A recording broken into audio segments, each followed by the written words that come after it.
Okay, funky IT band stretch. This is the one where we started at the front of the mat in a lunge. So I'll show you going in both directions. And you're just walking around the leg that's closest to you, but you want to drop onto the outer edge of that foot right away, and then the outer edge of that back leg too. And as I start to draw around, you might get that really tight line on the front leg. You can let a knee bend. I just prefer it not be that front leg. So that being the IT band we're working, go ahead and bend that back knee if you need to get into it, or just adjust the feet a little bit so you can find a little more squaring with the hips going straight back. And after you do a little hold there, I'd say about 5 breaths, you'll come back to that lunge. Stay low. Work on keeping a flat back, so sacrum's parallel to the ground. Come to the lunge here. Pause to reset your feet if need be.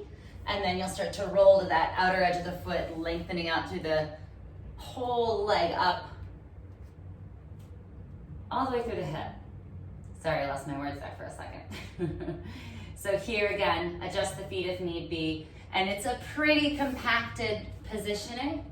So I think sometimes the breath falls a little short or constricted when you first get into it. So once you arrive, really soften and try to find an easefulness in the pose. And then the more that starts to take place, you can start to kind of move that easefulness into the transition even, where it's soft moving, soft entry, soft holding, even in the tough spots. So that's the IT band stretch. Oh, and you know what? Let's just do one more little cue, because this is along those same lines.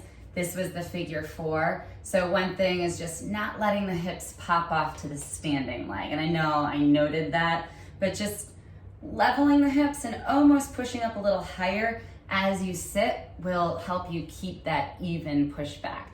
And I want to push down with the shin, slightly up with the knee. So I'm not trying to let that knee drop. You see what happens to the hips.